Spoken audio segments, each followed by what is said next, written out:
আপনারা যেখান থেকে দেশ রূপান্তরের সঙ্গে যুক্ত রয়েছেন সবাইকে স্বাগত। আমরা আপনাদেরকে দেখানোর চেষ্টা করছি ঢাকা কলেজের যে শহীদ মিনার রয়েছে, শহীদ মিনারের সামনের থেকে সরাসরি যুক্ত হয়ে। এখানে যদিও শিক্ষার্থীরা বিভিন্ন স্লোগান দিয়ে তারা একটি প্রতিবাদ করে যাচ্ছেন।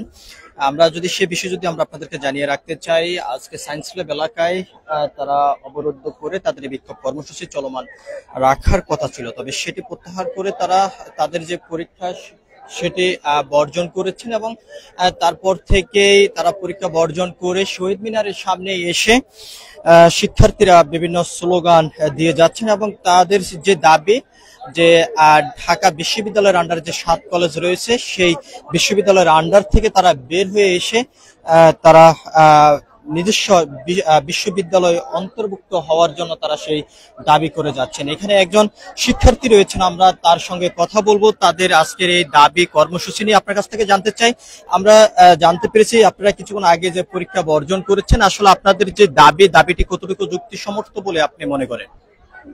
এই যে 7 কলেজ আগে ঢাকা বিশ্ববিদ্যালয়ের অধীনে ছিল, ঢাকা বিশ্ববিদ্যালয়ের অধীনে থাকার আগে অধীনে ছিল জাতীয় বিশ্ববিদ্যালয়ের।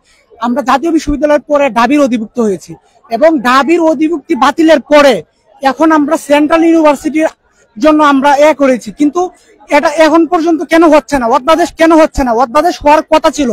আমাদের অধিভুক্তি বাতিলের উদ্দেশ্য কি ছিল, মানে কি ছিল? অধিভুক্তি বাতিলের একমাত্র উদ্দেশ্য ছিল সেন্ট্রাল ইউনিভার্সিটি হওয়া।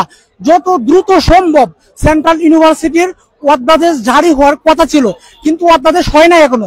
নানা ধরনের ষড়যন্ত্র চলছে। আমাদের ঢাকা কলেজের ভাইদের বলা হচ্ছে, যারা ইন্টারে পড়ছে তাদের বলা হচ্ছে যে তোমাদের যদি সেন্ট্রাল ইউনিভার্সিটি হয় তাহলে তোমাদের ইন্টার থাকবে না, তোমরা ক্ষতিগ্রস্ত হবা। কিন্তু আমাদের ভাইদের বলতে চাই আমরা, ইন্টার থাকবে ভাইয়েরা, ইন্টার অবশ্যই থাকবে। ঢাকা কলেজের ঐতিহ্য ইন্টার, অবশ্যই ইন্টার থাকবে। আমাদের কৃষি বিশ্ববিদ্যালয় কলেজে ইন্টার আছে। ঢাকা বিশ্ববিদ্যালয় আইএআর অধীনে কিন্তু বিশ্ববিদ্যালয় ল্যাবরেটরি স্কুল আছে, যতটুকু জানি জাহাঙ্গীরনগর বিশ্ববিদ্যালয় আছে। তাহলে আমাদের এই সেন্ট্রাল ইউনিভার্সিটি হলে আমাদের যে ঢাকা কলেজ আছে, ঢাকা কলেজের ইন্টার আমাদের সারা বাংলাদেশের ঐতিহ্য, সেটি থাকতে বাধা কোথায়? সেটি থাকার সাথে তো ঢাকা সেন্ট্রাল ইউনিভার্সিটির কোনো সাংঘর্ষিকতা আমরা দেখি না। তাহলে কেন এই অধ্যাদেশ নিয়ে বারবার ষড়যন্ত্র করা হচ্ছে? আমরা বলতে চাই পরিষ্কার ভাষায়, শিক্ষা সিন্ডিকেটের বিরুদ্ধে 7 কলেজ আজ ঐক্যবদ্ধ। প্রত্যেকটা ক্যাম্পাস থেকে আওয়াজ উঠেছে, প্রত্যেকটা স্টুডেন্ট একমত যে আমরা কোনো অধিভুক্তিতে আর যাব না। আমাদের অধিভুক্তি আমরা দুইটা অধিভুক্তি থেকে আমরা মুক্তি পেয়েছি, এখন আর কোনো অধিভুক্তিতে আমরা জড়িত হতে চাই না।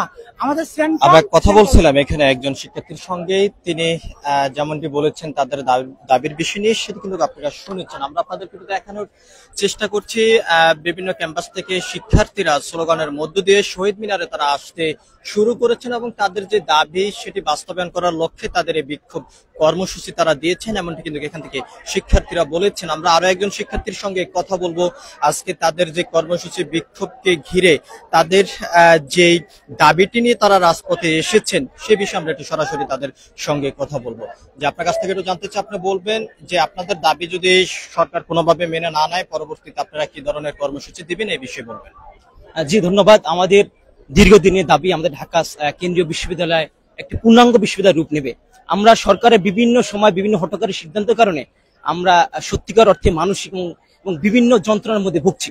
সুতরাং বর্তমান সরকার আমাদের একটি বিশ্ববিদ্যালয় করার জন্য যে উদ্যোগ নিয়েছে, এখন এই উদ্যোগের পিছনে কাজ করে যাচ্ছে শিক্ষার্থীরা। পরবর্তীতে যখন শিক্ষকরা বিশ্ববিদ্যালয় মঞ্জুরি কমিশনে অবস্থান নিয়ে তারা এই বিশ্ববিদ্যালয়ের শিক্ষক এবং শিক্ষার্থীরা দের মধ্যে একটা মুখোমুখি অবস্থান তৈরি করছে, আমরা এর প্রতিবাদ জানাচ্ছি এবং আমরা আপাতত ক্লাস পরীক্ষা সবকিছু বর্জন করছি। এই আমাদের এই মানববন্ধন আজকে মানববন্ধন মেনে না নয়, পরবর্তীতে আমাদের কঠোর আন্দোলন হবে এবং সকল শিক্ষার্থীদের নিয়ে 7 কলেজের শিক্ষার্থীদের নিয়ে আমরা এগুলো মোকাবিলা করবো। এবং কিছু কিছু শিক্ষক এবং কিছু কিছু শিক্ষকই বলা যায় তারা ইন্টারমিডিয়েট এবং অনার্সের শিক্ষার্থীদেরকে মুখোমুখি দাঁড় করাচ্ছে। আপনি দেখেছেন আজ কিছুদিন আগে ইন্টারমিডিয়েট শিক্ষার্থীদের মিছিল দিয়েছে। আসলে ইন্টারমিডিয়েট এবং অনার্স শিক্ষার্থীদের মুখোমুখি দাঁড় করার কোনো সুযোগ নেই। এখানে বিশ্ববিদ্যালয় থাকবে, বিশ্ববিদ্যালয় ইন্টারমিডিয়েট থাকবে, এটা কোনো সমস্যা নয়। আপনি যদি বিভিন্ন বিশ্ববিদ্যালয় দেখান এরকম অবস্থানে আছে। ধন্যবাদ।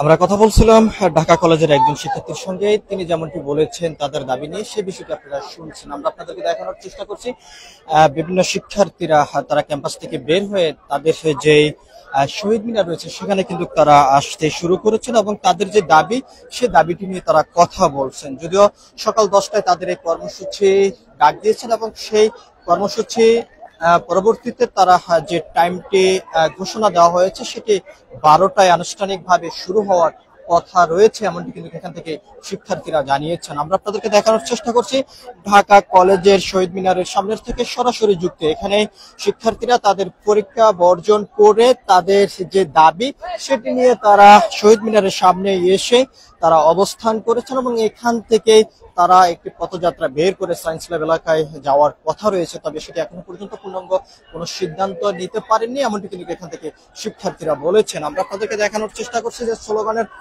মধ্য দিয়ে কিন্তু শিক্ষার্থীরা ক্যাম্পাস থেকে শহীদ মিনারে তারা আসতে শুরু করেছেন।